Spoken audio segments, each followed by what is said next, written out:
गाय को एक रोटी खिलाने से मनुष्य को कौन सा फल मिलता है। दोस्तों, गाय की सेवा करने से, गाय को रोटी खिलाने से क्या फल मिलता है।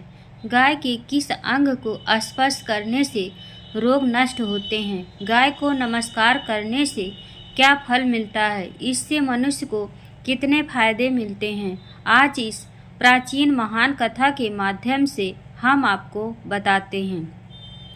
वीडियो स्टार्ट करने से पहले चैनल को सब्सक्राइब कर लें। तो चलिए बिना देरी किए आपको सुनाते हैं गौ माता की यह महान कथा।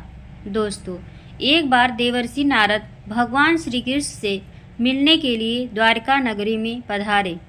भगवान श्री कृष्ण के पास आकर नारद जी उन्हें प्रणाम करते हैं। देवर्षि नारद को देखकर भगवान श्री कृष्ण प्रसन्न हो जाते हैं और पूछने लगते हैं, हे देवर्षि, आपका द्वारका में स्वागत है। आज किस प्रयोजन से द्वारका में आने को आपने निर्णय लिया। देवर्षि नारद हर्ष के साथ कहने लगते हैं, हे प्रभु, आप तो सब कुछ जानते हैं, फिर भी इस दास से पूछ रहे हैं। भला आपसे कोई बात छिपी हुई है। मेरे मन में क्या प्रश्न है, आपको भली भांति पता है। भगवान श्री कृष्ण कहते हैं, हे देवर्षि, मैं आपकी दुविधा को जानता हूँ और यह भी जानता हूँ कि आप समस्त मनुष्य जाति के कल्याण के लिए ही आज यहाँ पर पधारे हैं। आप निसंकोच होकर मुझे पूछें, आपके मन में जो भी प्रश्न हो। फिर देवर्षि कहने लगते हैं, हे प्रभु, यदि आप चाहते हैं तो मैं आपसे एक प्रश्न पूछने की चेष्टा करता हूँ। प्रभु, मैं आज पृथ्वी लोक का भ्रमण कर रहा था तो मैंने बड़ा ही विचित्र दृश्य देखा।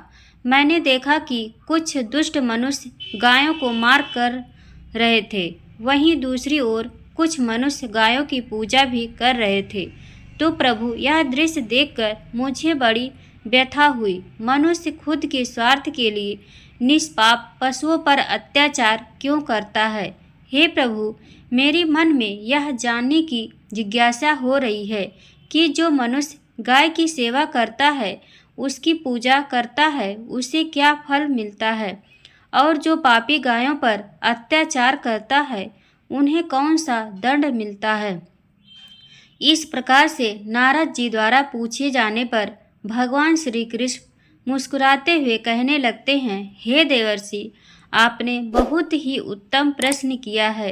जो गायों को काट देता है, उसे तो उसके पाप कर्मों के लिए नरक में दंड अवश्य मिलता है, किंतु जो गायों की सेवा करता है, उन्हें उत्तम लोकों की प्राप्ति होती है। गायों की सेवा करने से पृथ्वी लोक पर और परलोक में मनुष्य को कौन सा फल मिलता है, मैं आपको इस कथा के माध्यम से समझाता हूँ। हे देवर्षि, आप इस कथा को ध्यान से पूरा जरूर सुने। इस कथा को जो भी मनुष्य सुनता है और इसका प्रचार करता है, उसके समस्त पाप नष्ट हो जाते हैं। उसे ध्यान, धन, धान्य की प्राप्ति होती है और मृत्यु के बाद वह मेरे धाम लोक में जाता है। देवर्षि कहने लगते हैं, हे प्रभु, यह मेरे सौभाग्य है कि आपके मुख से मुझे यह कथा सुनने को मिल रही है। मैं इस कथा को ध्यान से पूरा सुनूंगा और इसका प्रचार मनुष्यों में करूंगा। भगवान श्री कृष्ण कहते हैं, हे देवर्षि, प्राचीन काल की बात है। पृथ्वी लोक पर वैवस्वत मनु के वंश में एक दिलीप नाम का राजा हो गए हैं। महाराज दिलीप धर्म का पालन करने वाले, गुणवान, चरित्रवान तथा महापराक्रमी थे। उन्होंने धर्म पूर्वक पृथ्वी का पालन किया और अपनी प्रजा को सदैव ही प्रसन्न रखा। उनकी प्रजा सदैव उनसे संतुष्ट रहती थी। मगध देश के राजकुमारी सुदक्षिणा महाराज दिलीप की पत्नी थी। महाराज दिलीप और महारानी सुदक्षिणा बड़ी ही प्रसन्नता से रहने लगे थे, किंतु अनेक वर्ष बीत जाने के बाद भी महारानी के गर्भ से कोई संतान नहीं हुई। तब महाराज दिलीप एकांत में बैठकर सोचने लगे कि मैंने कभी कोई पाप नहीं किया है और मैंने सदैव ही धर्म के मार्ग पर चलकर ही सभी कार्य किए हैं। फिर भी मेरे किस दोष के कारण मुझे संतान प्राप्ति नहीं हो रही है। इतना सोचकर वे बहुत चिंतित हो गए। फिर उनके मन में एक विचार आया कि इस समस्या का समाधान केवल गुरु वशिष्ठ जी ही कर सकते हैं। वे ही मुझे मेरे दोष के बारे में बताएंगे और पुत्र प्राप्ति के लिए कोई उपाय बताएंगे। इतना सोचकर महाराज दिलीप अपनी पत्नी के साथ गुरु वशिष्ठ जी के आश्रम पर पहुंच गए। आश्रम पर वशिष्ठ जी नित्य कर्म ध्यान आदि कार्य समाप्त करके अपनी पत्नी अरुंधति के साथ बैठे हुए थे। उसी समय महाराज दिलीप रानी के साथ उनके पास जाते हैं और उनका दर्शन करते हैं। वशिष्ठ जी ने महाराज दिलीप का स्वागत किया और उनकी पत्नी अरुंधति ने महारानी का स्वागत किया और उनका कुशल मंगल पूछते हुए उन्हें आशीर्वाद दिया। वशिष्ठ जी महाराज दिलीप से कहने लगे, हे राजन, सब कुशल मंगल तो है ना? आप और महारानी का आज अचानक वन में मेरी कुटिया में पधारने का क्या प्रयोजन है? किस कारण से एक महान सम्राट को अपना राजपाट छोड़कर इस वन में आना पड़ा? इक्ष्वाकु कुल के सभी राजा महाराज पुत्र उत्पन्न करके उन्हें अपना राज्य सौंपकर तपस्या करने के लिए वन में आते हैं, किंतु आप अभी भी जवान हैं। आपने अभी अभी राज्य का कार्यभार संभाला है। आपने अभी तक पुत्र भी उत्पन्न नहीं किया है। फिर आप ऐसे अपना राजपाट छोड़कर वन में क्यों चले आ गए? क्या आप जैसे महान सम्राट को शोभा नहीं देता है? फिर महाराज दिलीप कहते हैं, हे महर्षि, मैं आपके यहाँ पर तपस्या करने के लिए नहीं आया हूँ। गुरुदेव, मैं आपके पास सहायता मांगने के उद्देश्य से आया हूँ। कृपया आप मेरी सहायता कीजिए, मैं बहुत दुख में हूँ। फिर महर्षि वशिष्ठ कहते हैं, हे राजन, आपके जैसे महान सम्राट को भला किस बात की सहायता चाहिए? आप तो स्वयं सभी की रक्षा एवं सहायता करने में सक्षम हैं। महाराज दिलीप कहते हैं, हे गुरुदेव, आपके पास यह जानने के लिए आया हूँ कि किस दोष के कारण मुझे अभी तक पुत्र की प्राप्ति नहीं हुई है। कृपया आप अपनी दिव्य शक्ति से जानकर मुझे मेरा दोष बताइए और उस दोष के निवारण के लिए उपाय भी अवश्य बताइए। पुत्र के बिना मेरा जीवन व्यर्थ हो जाएगा, मुझे मुक्ति नहीं मिलेगी। तब महर्षि वशिष्ठ कहते हैं, हे राजन, यह तो आश्चर्य की बात है। मैं अवश्य आपकी सहायता करूँगा। फिर महर्षि वशिष्ठ अपनी दिव्य दृष्टि से महाराज के भूतकाल को देखने लगते हैं तो उन्हें राजा की एक भूल के बारे में पता चलता है। महर्षि वशिष्ठ महाराज से कहते हैं, हे राजन, आपसे एक बड़ी भूल हुई है जिसका आपको ज्ञान नहीं है। जब आप इंद्रलोक से देवराज से मिलकर लौट रहे थे, तभी मार्ग में एक कल्प वृक्ष के नीचे खड़ी गाय और उसके बछड़े को आपने दुर्लभ कर दिया था। वह गाय और उसका बछड़ा अत्यंत भूख और कष्ट में थे। आपने उस कामधेनु गाय को न भोजन कराया और न ही उसे नमस्कार किया। उस गाय ने आपसे सहायता भी मांगी, किंतु आप अपनी प्रसन्नता में खोए हुए थे और आपको उस गाय की पुकार भी सुनाई नहीं दी।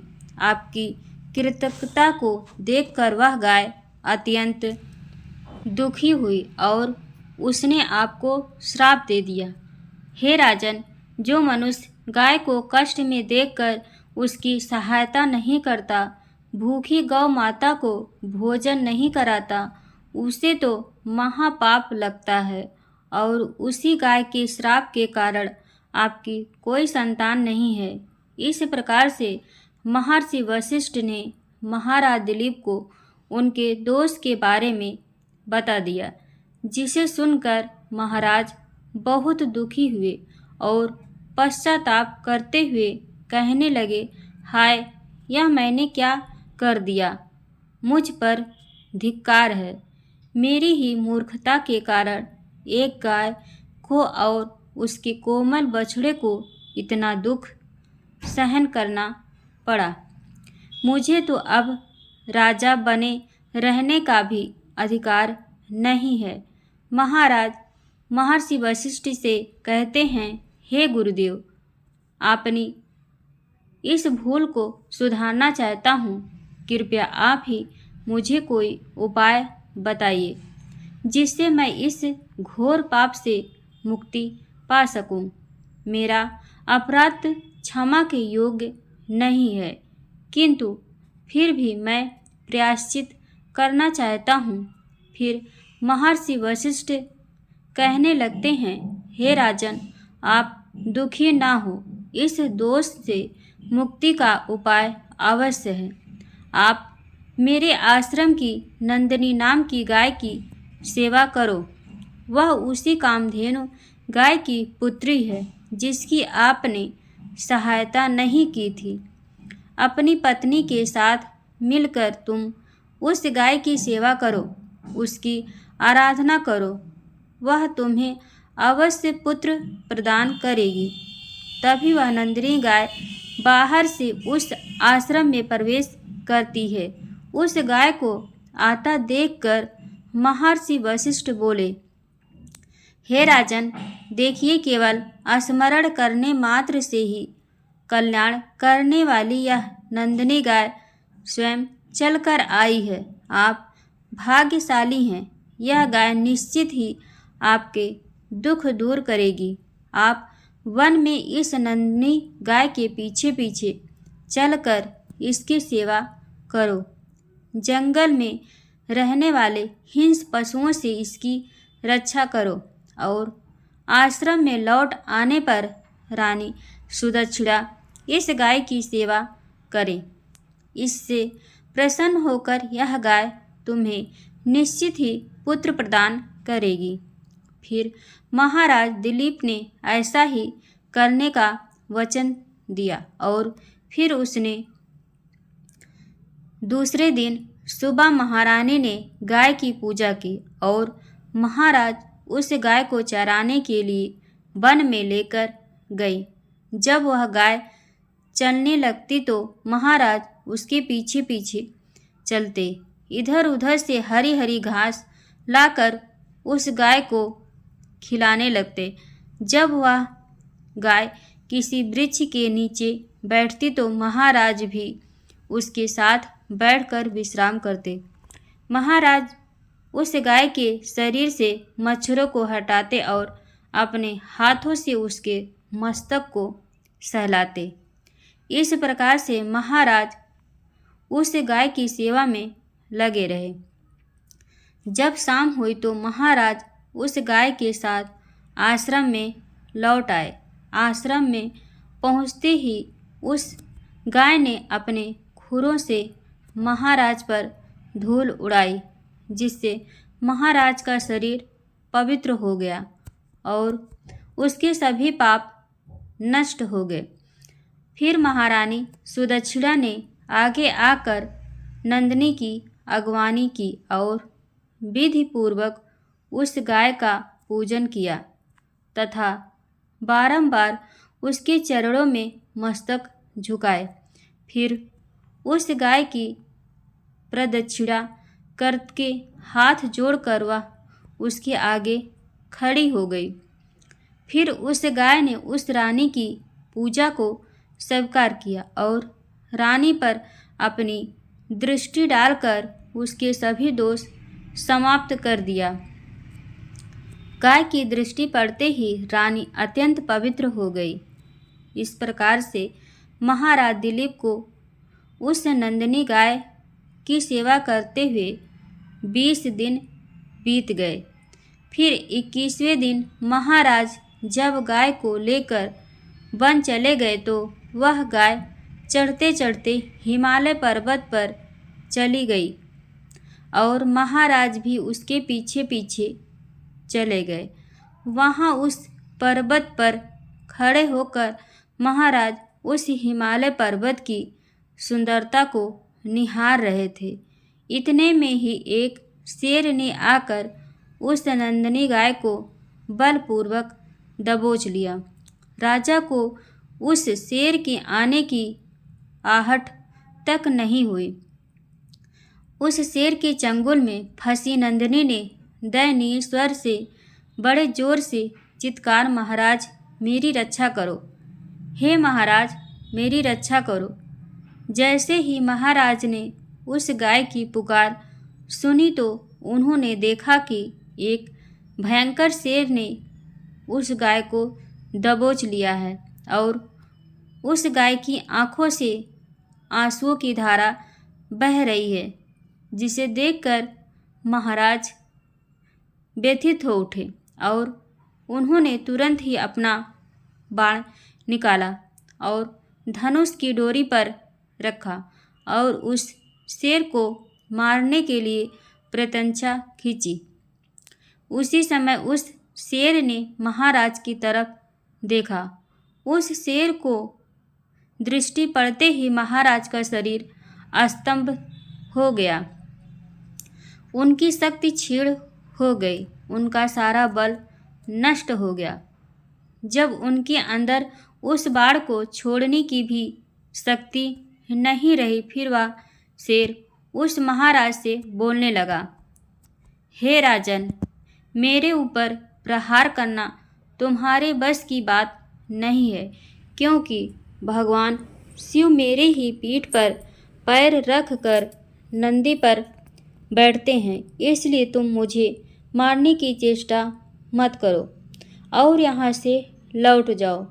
विधाता ने इस गाय को आज मेरा ग्रास नियुक्त किया है, इसलिए तुम इसमें दखल मत दो। जानता हूँ तुम सूर्य वंश में जन्मे हुए राजा दिलीप हो। इस हिमालय पर्वत पर भगवान शिव की बड़ी माया फैली हुई है, इसलिए तुम तुरंत ही यहाँ से निकल जाओ। फिर महाराज बोलने लगे, हे मृगराज, कृपया आप इस गाय को ना मारें। वह महर्षि वशिष्ठ जी की संपूर्ण मनोरथ को पूर्ण करने वाली नंदिनी गाय है। इसकी हत्या करने पर तुम्हें महापाप लगेगा। गुरुदेव ने मुझे इस गाय की रक्षा और सेवा करने का आदेश दिया है। इस गाय का एक बछड़ा भी है जो घर पर इसकी राह देख रहा है। मैं इस गाय को मरने के लिए छोड़कर नहीं जा सकता। तुम भगवान शिव के सेवक हो, इसलिए तुम्हारे हाथ से इस गाय को छुड़ाना मेरे लिए असंभव है। इसलिए हे मृगराज, मेरी आपसे विनती है कि आप इस गाय को जीवन दान दो। इस गाय के बदले में मैं तुम्हें अपना शरीर समर्पित करता हूँ, जिससे तुम्हारी भूख भी शांत हो जाएगी और इस गाय की रक्षा भी हो जाएगी और मेरे वचन का पालन भी हो जाएगा। साथ ही गौ रक्षा के लिए प्राण त्यागने से मुझे उत्तम गति की प्राप्ति होगी। इतना कहकर महाराज उस शेर के सामने हाथ जोड़कर बैठ गए और आंखें बंद की। फिर अचानक से उस राजा के कानों में सर पड़े, बेटा उठो, मैं तुम्हारी सेवा से अत्यंत प्रसन्न हूँ। यह सुनकर महाराज उठ खड़े हुए और उन्होंने अपने सामने उस गाय को देखा और वह शेर कहीं दिखाई नहीं दे रहा था। तब वह नंदिनी गाय राजा दिलीप से कहने लगी, हे राजन, मैंने ही अपनी माया से शेर का रूप धारण करके तुम्हारी परीक्षा ली है। यमराज भी मुझे पकड़ने का विचार नहीं कर सकते। मेरी रक्षा के लिए तुम अपने प्राण देने के लिए तैयार थे, इसलिए मैं तुम पर बहुत प्रसन्न हूँ। अब तुम मुझे वरदान मांगो, जो तुम्हारे मनोकामना है वह कहो, मैं अवश्य पूर्ण करूँगी। महाराज दिलीप कहते हैं, हे गौ माता, मेरे मन में जो इच्छा है आप वह अवश्य जानती होंगी। कृपया मुझे पुत्र प्रदान कीजिए, मेरी यह कामना है कि। फिर उस नंदिनी गाय ने कहा, हे बेटा, तुम पत्ते के द्रोण में मेरा दूध लेकर उसका पान करो। इससे तुम्हें अत्यंत बुद्धिमान और गुणवान पुत्र की प्राप्ति होगी। महाराज दिलीप कहने लगे, हे माता, इस समय पर मैं आपके मधुर वचन सुनकर ही तृप्त हो चुका हूँ। अब आप मेरे साथ आश्रम पर चलिए और मैं आपकी पूजा आराधना करके तथा मेरे अनुष्ठान को पूरा करके आपके अमृत समान दूध का पान करता हूँ। इसके बाद महाराज दिलीप उस गाय को लेकर आश्रम चले गए। आश्रम में पहुँचने पर महारानी सुदक्षिणा ने आगे आकर उस गाय का पूजन किया।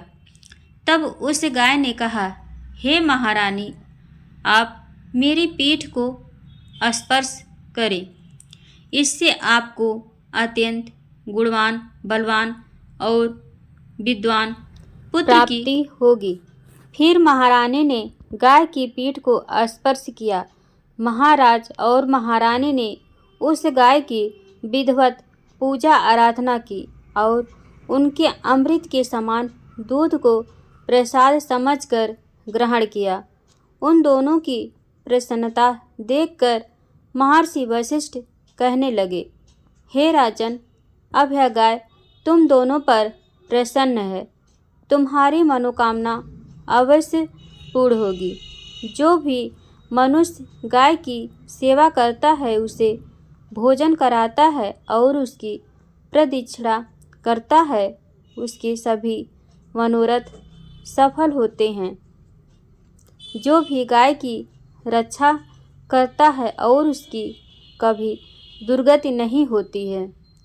मृत्यु के बाद वह गौलोक में जाता है और भगवान श्री कृष्ण के साक्षात दर्शन करने का सौभाग्य उसे प्राप्त होता है। जो श्रद्धापूर्वक गाय का दूध पीता है वह सभी रोगों से दूर रहता है। जो गाय की पीठ पर जो कुंवड़ होता है उसे स्पर्श कर लेता है, उसके सभी दोष और पाप नष्ट हो जाते हैं। जो गाय का दान करता है वह बैतरणी नदी को गाय की पूंछ पकड़कर पार कर लेता है। जो स्त्री रोज गाय को रोटी खिलाती हैं वह सौभाग्यशाली बन जाती हैं। गाय समस्त पापों का नाश करने वाली और सभी मनोरथ को पूर्ण करने वाली है। अतः सदैव इसका रक्षण पूजन तथा इसे भोजन कराना चाहिए। इतना करने से ही मनुष्य सभी ऐश्वर्य को प्राप्त कर लेता है, उसकी दरिद्रता समाप्त हो जाती है।